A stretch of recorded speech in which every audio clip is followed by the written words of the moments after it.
Weddings are supposed to be beautiful. White flowers, golden lights, music that makes you forget the world outside. But that day, the beauty of the hall cut me deeper than any insult ever had. It wasn't my wedding. It was my sister's, and it was the stage my family chose to destroy me. I remember standing by the edge of the decorated aisle, holding my bouquet as one of her bridesmaids. Guests whispered in admiration of her dress. The chandeliers sparkled, and laughter bubbled through the room. From the outside, it looked like perfection.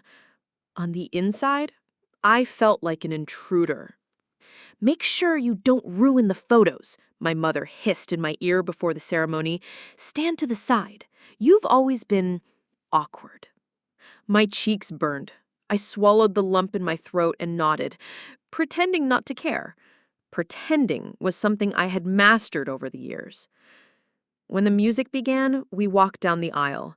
My sister glowed like royalty, and me? I felt every eye measuring, comparing, judging. But the humiliation hadn't even started. It happened during the reception. Glasses clinked, speeches began. First came my father, raising his glass high. His words for my sister were sweet, glowing with pride. Then, like a blade, he turned toward me. "And let's thank God," he said with a chuckle that spread across the hall, "that only one of our daughters found someone who could actually love her." The room gasped. Some guests laughed nervously, others stared at their plates. My chest tightened, my ears rang. My own father had chosen my sister's wedding to announce to the world that I was unworthy of love. My sister laughed along. My mother didn't even flinch. And my brother added, loud enough for everyone to hear, "She'll probably end up alone with her books." The hall filled with laughter that wasn't mine. I forced a smile, my nails digging into the palm of my hand so hard I almost bled. I wanted to scream, to run, to disappear. But instead, I lifted my glass and whispered, "Enjoy this moment. It's your last laugh at my expense." Because what they didn't know was that I carried something with me, a truth so heavy it could collapse the whole ceremony, a truth they had spent years hiding. They thought this was just my sister's perfect wedding day, but I knew it was about to become the day their lies ended. The room hummed with champagne and shallow compliments, but under the music I heard the sound that mattered. My own pulse, steady and deliberate. I kept smiling for photos, repositioning centerpieces, fixing a boutonniere that didn't need fixing. Anything to stay unnoticed, because if anyone looked closely, they might see the manila folder tucked in my clutch, the one detail in the whole hall that could end a marriage before it began. A week earlier, the secret had come to me as a whisper. Leah, who'd been my friend since we were kids and now worked part-time at the county clerk's office, called late at night, hushed and careful. "Don't freak out," she said, "but your sister's fiancé, do you know if he ever lived under another name?" I sat up in bed. "Why?" "There's a license application that looks off. Same date of birth, different spelling, and..." She paused, paper rustling. "There's an active marriage certificate filed 6 months ago. Not your sister's." I went very still. "What do you mean, active?" "I mean not dissolved. As in, he's already married." My first instinct was denial. Then memory flickered.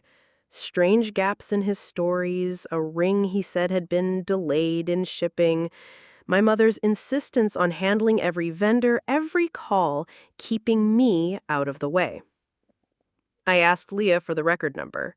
She hesitated, then whispered it like a confession. The next morning, I drove to the courthouse in a jacket over a sweatshirt, hair in a tight knot, heartbeat drilling into my throat. Public records sat behind a glass window with a woman who stamped dates like a metronome. I slid the number across. She vanished behind swinging doors, then returned with a thin file and a look that said, "I don't get paid enough for this." I bought certified copies, gold seals pressed into paper like tiny suns that burned through doubt. Name, Evan Cole. Same face in a small photo. Same date of birth. Spouse, Marissa Hale. Date, 6 months ago. County, not ours. I sat in my car and stared at the seal until the edges of my vision went white. The man my family was celebrating wasn't a fiancé. He was a husband, someone else's, under a slightly different name. One letter dropped, an easy trick to fool casual searches. That night, a new email arrived in my inbox from an address I didn't recognize. Subject line, "Are you sure?" No greeting, just a blurry photo of Evan, not the polished name he'd given us, at a dingy ceremony with a woman in a blue dress. A county logo peeked from the wall behind them. The timestamp matched the certificate. Beneath the photo, one sentence. He left a week later. He said it was a mistake. He said there was someone better. I started to shake. My phone slipped in my hand and hit the floor with a soft, traitorous thud. I called my sister. She didn't pick up. I called my mother. She did. "No," she said before I finished. The word landed like a locked door. "You will not bring drama into this family. Not this week." "Mom, it's not drama. It's a document," I said, voice fraying. "He's married. I have proof." "You have paper," she snapped. "He has a future. Do not ruin your sister's day because you're jealous." Jealous. The old, easy accusation. I hung up before I said something I couldn't take back. Leah texted at 2 a.m. "There's more. A restraining order petition filed by the same woman withdrawn after 2 weeks. Notes, mutual agreement." I printed it all. Certificate, petition, correspondence. I made a neat stack and clipped it, then added a sticky note with the simplest timeline I could write in a shaking hand. If I was going to drop a truth like a chandelier, I needed it to fall cleanly. Now, in the present, I watched him move through the crowd. The tailored suit, the practiced laugh, the way he touched my sister's waist like a promise. He was good at theater. That was the thing with men like him. Nothing messy stuck. They let the hurt slide off and kept smiling for the next camera. Across the room, my mother caught my eye and shook her head once, a warning disguised as a smile. I lifted my glass, matching her performance. Let her think I had folded. Let her think I... The hall fell into a hush as the officiant opened his book. My sister stood glowing in lace and light, the very image of perfection.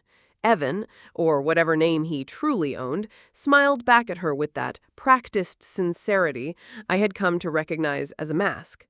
Guests leaned forward, phones ready, eyes moist with the sentiment of a moment that was supposed to be sacred. For a heartbeat, I felt the weight of tradition pressing me down. Every whisper in my head begged, "Don't do it, don't ruin her day, don't make yourself the villain." Then I saw my mother's face, tight with control, daring me to stay silent. I saw my father's satisfied smirk, proud of the man beside my sister. I heard my brother snicker under his breath, just as he had at my graduation. And I remembered Leah's late-night whisper, "He's already married." The officiant began, voice solemn, "Dearly beloved, we are gathered here today." My pulse thundered. My hand tightened around the manila folder. When the words came, they tore through me before I could stop them. "I object." The room gasped as if a fire had broken out. Heads snapped toward me. A glass slipped from someone's hand, shattering on the tile. My sister blinked, her smile frozen. "What are you doing?" my mother hissed, half rising from her seat. I stepped forward, my voice shaking, but clear. "I can't let this happen. He's not who you think he is. Evan laughed, sharp and dismissively. She's jealous. Don't listen to her. I pulled the first document from the folder, the gold seal glinting under the chandeliers. This is a certified marriage certificate. His real name, Evan Cole, married to a woman named Marissa Hale, 6 months ago. Gasps spread like wildfire. The officiant took the paper, scanning it with wide eyes. Guests murmured, phones lifted, flashes sparking as though scandal was a rare jewel to be captured. My sister's face drained of color. "That's not true," she whispered, but her voice wavered. "It is," I said softly, holding her gaze. I didn't want to believe it either, but the documents don't lie. Evan's mask cracked. This is ridiculous. Old paperwork, a mistake. I cut him off with the second sheet, the restraining order petition. And this? Is that a mistake too? Filed by your wife? Withdrawn, but still real. Do you want me to read her statement out loud? A ripple of horror moved through the crowd. My father shot to his feet, face red. "Sit down," he barked at me. But the officiant's hand came up. "Sir, these are serious claims. I cannot proceed until this is clarified." My sister stumbled back, shaking her head. "Tell me it isn't true," she pleaded at Evan. He opened his mouth, but no words came. Just silence. Thick and damning. That silence was louder than any confession. My mother hissed, "You've ruined everything." I turned to her, calm at last. "No. I stopped you from letting him ruin her." The band had stopped playing. The guests sat, frozen, forks midair, breaths held. The fairy tale had shattered, and all that was left was the truth, naked and unavoidable, laid out in official seals and signatures. For years, they had laughed at me, silenced me, shoved me aside. But this time, I hadn't come empty-handed. This time, I had the truth. And no one in that room could laugh it away. For a long moment after the officiant closed his book, the hall was nothing but silence. Sharp, ringing silence.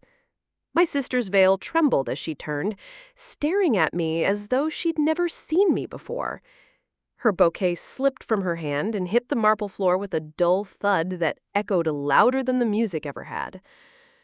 Then the whispers started, rippling through the guests like wind through dry leaves. Did she say married? 6 months ago? Oh my God! Cameras that had been aimed for wedding photos now pointed at Evan's frozen face.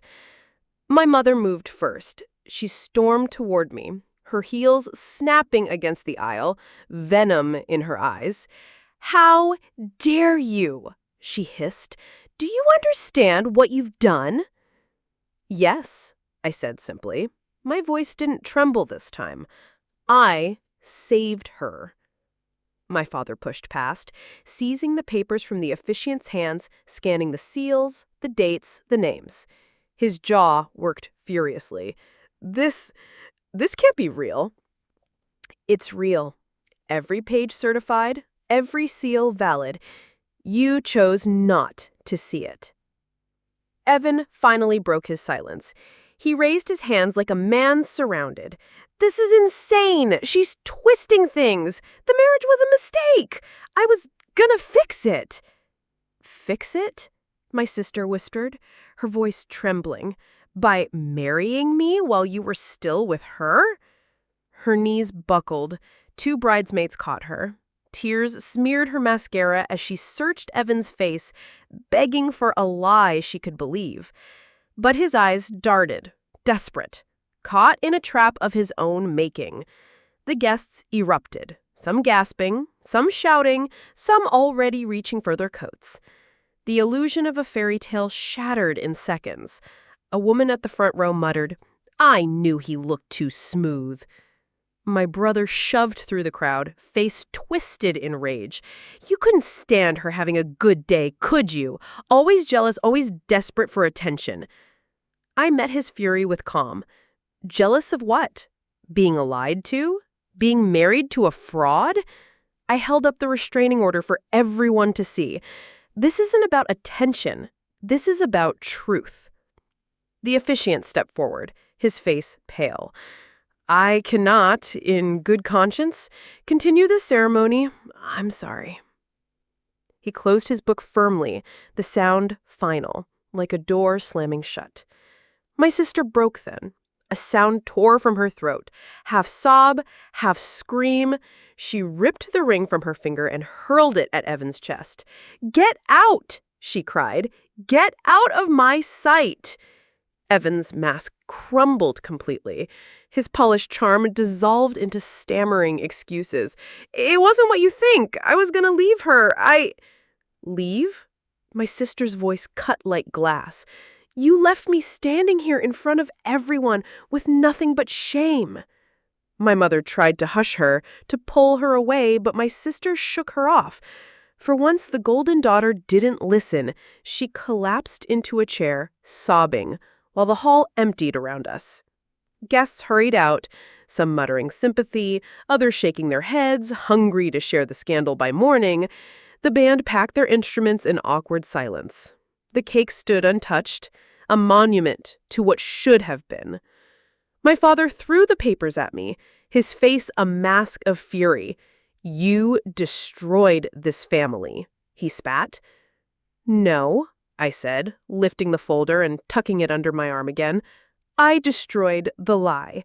You were willing to let her marry a con man just to keep appearances. I won't apologize for stopping that." His hand twitched as though he wanted to strike me, but he didn't. He just glared, his voice a rasp. "You'll regret this." Maybe I would. But as I looked at my sister's trembling form, her veil tangled, her tears staining her gown, I knew the regret would belong to them, not me.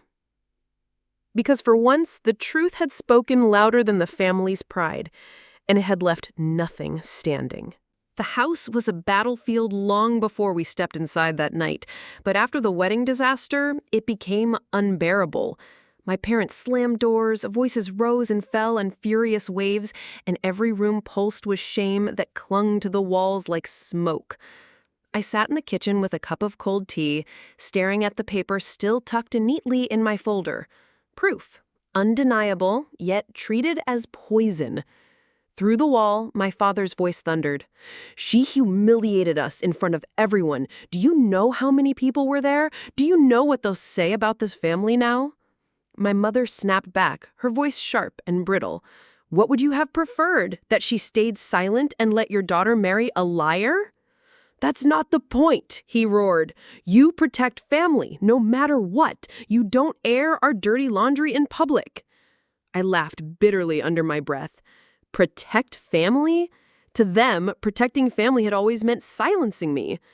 My sister stormed past the kitchen, still in her ruined gown, mascara streaking down her cheeks. She stopped when she saw me. For a moment, her eyes burned with fury. "Why couldn't you just let me have this? Why couldn't you let me be happy, even for one day?" I set the cup down carefully. Because it wasn't real. He wasn't real. Would you rather I let you marry a man who lied to you, cheated on you, and left another woman behind? Her lip trembled, torn between anger and grief. She shook her head violently, whispering, "I hate you," before running upstairs and slamming her door. The words hit hard, but not as hard as they used to. Hatred built on lies was nothing compared to the truth I carried. Later that night, my brother barged into my room, fists clenched. "You've always been jealous of her. Admit it. You wanted to steal her spotlight." I met his glare without flinching. Jealous of humiliation? Jealous of lies? No, I'm done being jealous of an illusion. The only thing I wanted was for someone in this family to finally see me. But if truth makes me invisible here, so be it. He cursed under his breath, slamming the door so hard the frame rattled. Silence followed, broken only by my parents' muffled arguing upstairs. For the first time, I realized they weren't united anymore. My mother blamed my father for ignoring the warning signs, my father blamed me for speaking, my sister blamed everyone, and my brother blamed me because that was easier than facing the truth. The perfect family picture had cracked, not from the weight of my words, but from the lies they had chosen to frame themselves in. I lay awake in bed, staring at the ceiling, and felt something unexpected. Relief. I had carried their scorn for years, buried under their laughter and dismissals. But now the scorn wasn't just mine. They had to carry it too. By morning, the phone wouldn't stop ringing. Gossip moved faster than wildfire. Neighbors checking in, relatives demanding answers, whispers that spread across town like spilled ink. My mother barked at me to stay upstairs, to let us handle it. My father left in a rage, slamming the car door hard enough to shake the windows. But the truth didn't belong to them anymore. It was out, alive, unstoppable. And for the first time, I wasn't the only one burning in its light. The days after the wedding were a blur of whispers and ringing phones. My family hid behind drawn curtains while the neighborhood buzzed with gossip. Guests had told the story in 100 versions, but one truth remained the same in all of them. I had stopped the ceremony. I went back to work at my firm the next Monday. My boss, who had seen the stories circulate online, pulled me aside. "You handled it with evidence," she said, a faint smile in her eyes. "That takes courage." For the first time in years, someone outside of me saw strength where my family had only seen shame. At home, it was different. My sister locked herself away, refusing to eat, her sobs leaking through the walls at night. My mother moved like a shadow, snapping when anyone spoke too loud. My father simmered with rage, his eyes darting at me like I was an enemy in his own house. My brother barely spoke, just glared, as though hatred could undo what was already done. On the third evening, my sister finally came to my room.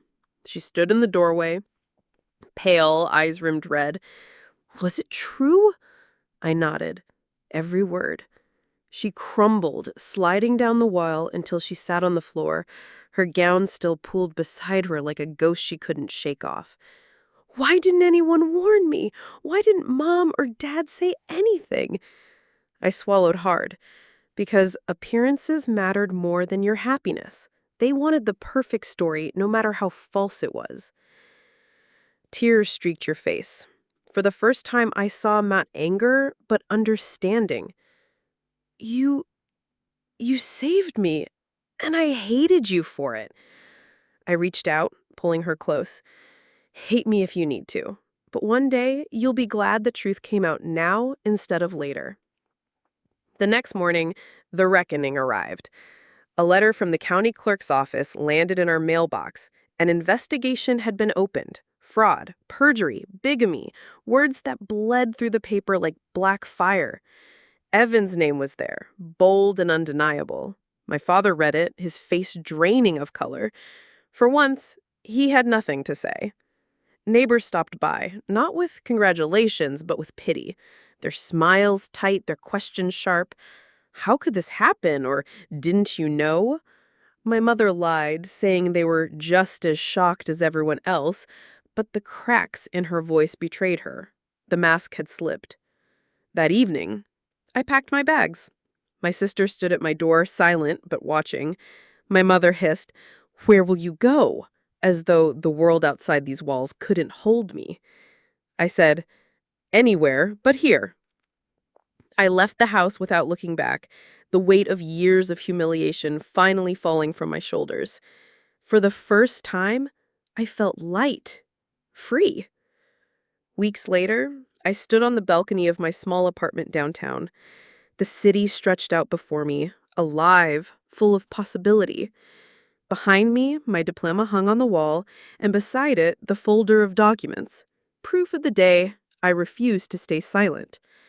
Sometimes I still heard the echo of my father's mocking voice or my sister's sobs or the whispers of guests at the wedding. But those echoes no longer cut me. They reminded me. At my sister's wedding, they humiliated me. They laughed. They expected me to stay silent. Instead, I gave them the truth. And the truth stopped everything.